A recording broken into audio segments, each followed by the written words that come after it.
What's up, board game people? This month has been so much busier than I anticipated. Creators and publishers are rushing to get ahead of the mid-January start of Chinese New Year, and things have gotten wild. This month also still has some heavy hitters left to bat, and a few pinch hitters showing face. Let's dive right in. I don't get any money from creators or publishers for making my videos. Live on crowdfunding, there are an unusual amount of great projects for this time of year. On Kickstarter, Cthulhu May Die, which is approaching the last 2 days of their campaign, have officially announced the all-in price of $210. This will get you Season 3, Season 4, the Ithaca Elder Box, the Animal Allies, and all stretch goals. CMON is added again with the shipping and magically able to ship this pledge with 3 times the volume and content for just $5 to $10 more than the core pledge. You do the math. The Queen's Dilemma is entering the last week of their campaign with just over $500,000 raised. The only big development here is they've added a recharge pack for the King's Dilemma to this campaign. Remember, you can get the King's Dilemma at a discounted price with free shipping and early delivery from their web store during the campaign. Slay the Spire is sitting at just under $2.5 million for some reason. I've been asked time and again for my take on this one, and I just can't justify making a campaign guide for a game that has disappointed me so greatly. Hot take, it's a bland cash grab with an IP cover. The game board is boring, the art looks like a kindergarten class drew the cards at recess, and the component quality leaves a lot to be desired. The only thing I can say is there are a lot of cards. Then they force sleeves on you for more than half of them. In short, the price of $100 for a base pledge was too high to begin with. It should have been like $60. And the $210 all in is just ludicrous. Sorry, but not sorry. Roleplayer Adventure? The reprint and expansion seems to be floundering a bit with 11 days left remaining and only $216,000 in funding. This one seems a bit light to me, and I haven't been able to find any excitement in it for me. I'd love to hear everyone's opinions on this game, especially those who have played the original release. Finally, The Thinning Veil is sitting at just shy of 1/3 of the way funded, with a little over 3 weeks remaining. They've been richening the pot, offering a set of treasure chest minis and an upcoming Hero Pack 3 containing the first female hero for the game. While the price may be a bit premium, this game offers quite a lot in the art and component department. They're on a mission to fund. If you haven't already, check out my campaign guide for the project. All campaign guides for active projects are linked in the video description. Over on GameFound, we have 2 projects rolling up to the finish line. Destiny's Witchwood has just 4 days left, and they're sitting at just under €500,000. The updates have dove deeper into the expansion and exactly what you'll encounter in the woods, but they haven't really had any surprises in the campaign to reignite the excitement. It's been a bit pledge and forget. I'm sure Witchwood is going to be amazing, but I would have liked to have seen a bit more fanfare for the campaign. 20 Strong's project is also coming to a close with only 3 days remaining. They've raised almost $400,000, and their latest stretch goals have been showing previews of their upcoming Tanglewood deck series by unlocking the hero promo cards. On the horizon, we have 2 sets of 3 more missions each for the Solar Sentinels deck. This has been an interesting one, and I'd love to see it finish strong. Last, on BackerKit, we're seeing Spirit Island, Nature Incarnate with 10 days remaining and sitting just above $900,000 in funding. They've been adding new incentives to the campaign. If you're interested, check it out in the link in the video description. Coming up this week, well, I only have one. Let me know if there's something I should be looking at, though. In a bit of a surprise announcement, Themeborn Games, makers of the Escape from the Dark series, is launching a cooperative survival game based on The Last of Us, titled The Last of Us Escape the Dark. The game and components are all done in black and white, and the game board is intriguing to say the least. We won't have to wait long to find out more. The game launches on Kickstarter on November the 8th. Okay, so let's get to some crowdfunding updates. Deep Madness squeaked out an update to wish everyone happy Halloween and thank you for backing and believing. They finished the campaign with just over $400,000 in funding and unlocked the first epic investigator, Dr. William West. They'll continue to unlock more in the Pledge Manager. The Pledge Manager should open in about a month's time and will be open well past the holidays. Wonderful news for Dungeon Crusade's reprint. Production of the reprint will officially begin at the end of November. They'll be releasing a new promo video created by the talented Ross Yates as a project for his production class in college, and the final promotion push will be in full swing until the Pledge Manager closes in early December. They recently ran a live stream and giveaway on Julius K. Entertain's YouTube channel. The first stream was mostly devoted to going over the rules and such, but another stream is in the works and we'll dive right into the gameplay. I'm going to do my best to tune in next time and join in on the fun in the chat. Please check out Julius's channel if you get a chance, and let's give him some more people for that next stream. I'll leave a link to his channel in the video description. Roger has been busy as usual and will be putting out his monthly Dungeon Crusade Kickstarter update very soon. Corvus Belli is also thanking everyone for their support that put Warcrow Adventures over the finish line with over 430,000 and unlocking the digital soundtrack for all pledge levels. They've collected all of their lore articles and RPG character sheets into this update, and they've even added an article about the food and lindworm. It's worth a read. Their Pledge Manager will open in February. Deal alert! Boardlandia has declared this to be Black November, and they're offering 15% off anything in the store all month long. I'm expecting to see some great Black Friday deals from them as well, as they had amazing deals last year. We got a short update from Harakiri for a change of pace. The update is to walk back the unmet social stretch goal for the foil cards, as there were quite a few people who really would rather not have them, and they instead decided to do a giveaway for each of their 3 social networks that reaches 1,000 followers. They gave us a peek at the box that the giveaway will come in, and they've assured us it's not a katana. I, for one, am a bit disappointed, but I'm still eager to find out what's in the box. They also gave us a sample of some of the updated game tokens. Escape from Stalingrad Z has released their November production update. First up, the Print and Play Pledge will be delivering right on time and will be available to everyone with the Print and Play Pledge or higher. All pieces of the game are now in production. Hex playing pieces were switched from resin to wood due to a sizing issue. They're also providing a free downloadable PDF to convert Escape from Stalingrad Z to a tabletop game. Fulfillment for the game should begin in January. The PDF for Legendary Kingdom's 3rd book, The Pirates of the Splintered Isles, was released this week. If you backed at a level that would receive the PDF, you should have access to it through your backer kit now. Shipping for all regions is now happening for Dice Throne's Santaverse Krampus project. In the US, Mexico, and Puerto Rico, they are about 2 weeks into a 5-week shipping period. Asia pledges are being shipped from VFI Asia. This should be ongoing now. Australia, Canada, and Europe fulfillment is getting very close. All boats are at the port and the containers should be making their way to hubs now. Merchants Cove Mastercraft has put out their November pre-production update. Their backer kit pledge manager should be launching in the next 2 weeks. Development news is looking good, and they're making final tests and tweaks to unlocked content, and this is part of the process that should be complete soon. Their first digital solo scenario is due to release later this month and will be compatible with the Merchants Cove core. More news to come in the weeks ahead. CMON has thrown us another bone in the Marvel Zombies saga. Shipping for Wave 1 is beginning. For Asia, Australia, and New Zealand, pledges are all mailed to backers. For the US, South America, Canada, and Europe, pledges are on boats and should be departing soon. CMON was at the Luca Comics and Games event in Italy this past week, where they hand-delivered the first copy of the game to one of their artists. They're showing off the samples of the plastic token set this time. Some of these look good, others look a little bit hokey, and some, like the Spawn tokens, just look sad. I'm still not sold on these plastic tokens as a whole. Skyrise continues to not have any faith in the attention spans of their backers as a whole. They gave another great TLDR for a very short update. These guys are the best. The Pledge Manager will be closing on November 30th now, with cards charging on December 1st. Shipping for Mind MGMT is well underway. Asia and Africa are being covered by VFI and will take 3 to 7 weeks to complete. In Australia and New Zealand, all games should be being shipped now.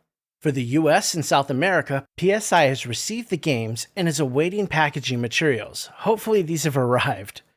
In the EU, processing of packages should begin on the 7th. The UK is about 2 weeks behind the EU. Canada's games are stuck on a train now set to arrive November 12th. Hopefully we'll hear better news in the next update. Frosthaven has shipping news as well. I guess it's just that time of year. They're warning that fulfillment is going to be a lengthy process and they expect it to stretch into January. For North America, one container was early. They are clearing the last hurdle before they send packages on to Canada. Bookings have started for the EU, UK, and Australia container ships. For Asia and Pacific Islanders, the ship bookings are happening and they have less distance to travel, so these should start shipping sooner rather than later. Foreteller narration is complete, and they're in the approval process before they get the codes out to the backers. A large portion of the update is dedicated to a deep dive into the Helper app development. I'll leave a link in the video description if you're interested in reading all of it. The short version is their testing is ongoing and it's looking good so far. No news on a release date yet. LaserOx will be running a Gloomhaven-themed Kickstarter with wooden maps, magnetic dashboards, and all kinds of other wooden goodies to deluxify your game with. That campaign launches on the 16th of this month. Forsaken has dropped their first Friday update for November. They've developed a nice timeline to show progress of the project, and while it's mostly blank for now, it looks like it'll be getting filled out pretty quickly. In October, they spent some time writing and finishing a draft for each of the encounters in the game. They overhauled a few character story arcs, and their next big task will be tackling the class module system. Development is on schedule, with suggestions from testers being implemented and new content tested. There's been very little movement in the pre-production area for now. This is to be expected, though. Finally, the Pledge Manager has been delayed by a few weeks while they are in talks with a worldwide retail distribution partner. If the talks are fruitful, they'll be able to expand their offerings in the Pledge Manager. So while it is a delay, it's the good kind. League of Dungeoneers is doing their best to ease shipping woes. They've been pondering how to handle the short amount of time they have to lock down the orders and get exact numbers while not pressuring backers during this wallet bleeding time. What they've come up with is a good compromise. They're delaying the charging of cards for 30 days. Shipping will soon be added to the Pledge Manager, and you'll have 5 days to decide if you need a refund or not. After that, no more refunds will be processed. They have paid the deposit for production already, so that ball is now rolling. The update may sound a bit gloomy, but honestly, I believe the compromise is fair. They will alert us when shipping has been applied. Victor pushed out a small update for the Dungeons of Doria this week. The updated box art looks fantastic, but if you have any suggestions, get them in the comments on the update now. The beta version of the Door Events deck has been uploaded to the Google Drive share. The deck consists of 60 cards. Punchboard designs is the final step that needs to be completed before Hope Games can print a new prototype of the game. There are 5 punchboards in total. Coming soon, we should see more news on the cover, room events, and the German translation. They have a tiny surprise add-on or change they'll be revealing soon as well. Waste Knights has hit us with their monthly update, this time focusing on production. The plastic insert miniature trays have been approved for mass production. They encountered some troubling delays due to lead times, so the end of production date has been pushed back until mid-December. This puts the game reaching Poland for final assembly around mid-January. They got in some samples of the playmats, which are very vibrant and looking pretty good. Maybe a bit too vibrant for my tastes in a post-apocalyptic game, but I'll withhold final judgment until I see it in person. On the development side, they have 3 out of the 6 adventures playtested and ready, and have ordered the layouts for the guide. Overall, they're announcing that the project should deliver in Q1 of 2023, hopefully closer to January than March. Dawn of Madness also got their Halloween update out right after my news cut off last week. They had a particularly good Halloween treat for everyone. They released a setup and gameplay videos for all backers to check out. For progress, Kathleen's Wanderer stage has been finalized and the finale stages are in progress. For Claude, the initial writing on the Wanderer stage is finished, and they're busy tweaking and perfecting it. Linus is about 50% done and progressing smoothly. This is a big leap from the last update, and if you didn't get enough horror over the holiday, they left us with some gruesome art samples to tide you over until next year. I don't think I could do this Middara update justice with an entire video, much less a short news spot. I'll briefly hit on the high notes, and you can all look closer at the melody in the update if you so choose. The new project manager has been kicking some butts into shape, and the project is much more organized and moving full steam ahead. The team has grown as well. They've released 3 timelines outlining the work ahead. They gave us a plastic timeline showing the production finishing in June of 2023, a print timeline also finishing in June. Finally, shipping and delivery showed delivery starting in October of 2023 and wrapping up around the end of November. Shipping will be charged later in Q2 to hopefully save everyone some money. Lupercilia 2022 resin kits will be delivered around February 2023. Writing for the game sits at 99% and encompasses more than 350,000 words. Artwork is sitting around 80%, with outstanding pieces on the list hopefully being finished in the next month or so. Miniature design and rendering is all at 100% complete. There will be a few tweaks in the manufacturing process, but that's normal. It's good to see him hitting this milestone. Design status sits at about 60% complete. This section relies heavily on testing and layouts getting completed, which always takes some time. In the Show Me Something New department, we're seeing a new combatant, Wuxia Assassina, detailed out. The discipline scaling has changed a bit, and we'll see a wider range of builds viable for play. They end the update with a wonderful paint job from Whiplash on their Discord server. Another Tanares update has entered the ring. Production is almost completely finished, and the packages are being loaded onto boats and should be at sea soon. We got a look at the campaign log and adventure cards in this update. On the RPG update, they're showing off the painted gold dragon, which is looking pretty nice. They continued to polish the classes and subclasses for the RPG, and they're creating a sourcebook full of tips and hooks which should allow for many playstyles. Vampire Masquerade's Chapters released another creation diary this week. The game is now fully translated. English assets are printed and being assembled. French, German, and Spanish translations are on their way to the manufacturer now. We have a few pictures from Longpack of the assembly process for the English materials in this update. Addresses are being locked in for shipping soon. Beyond that, they're gearing up for Werewolf Apocalypse Retaliation launching later this month and discussing the differences between Chapters and Retaliation.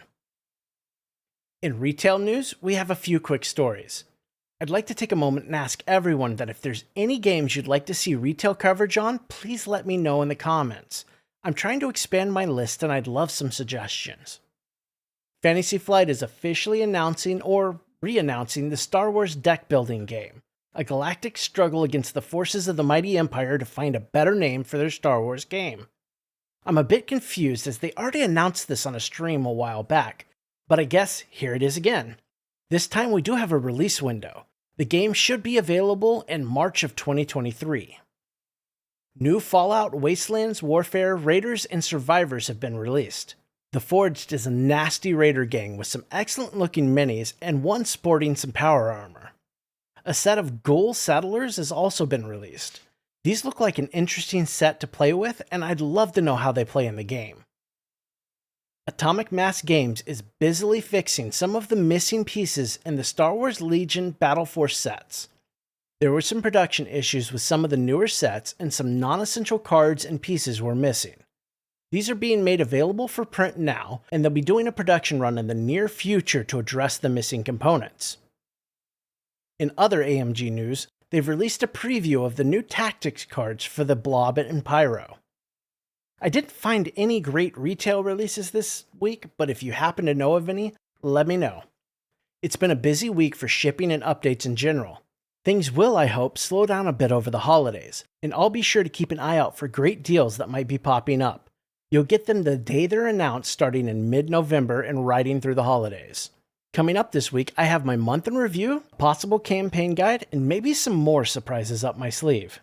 Please consider subscribing so you don't miss a thing. Also, feel free to hop in our Discord, say hi, and talk board games with us. The link is in the video description. Thanks to everyone watching and commenting. Keep a close eye on your wallets and play something fun tonight.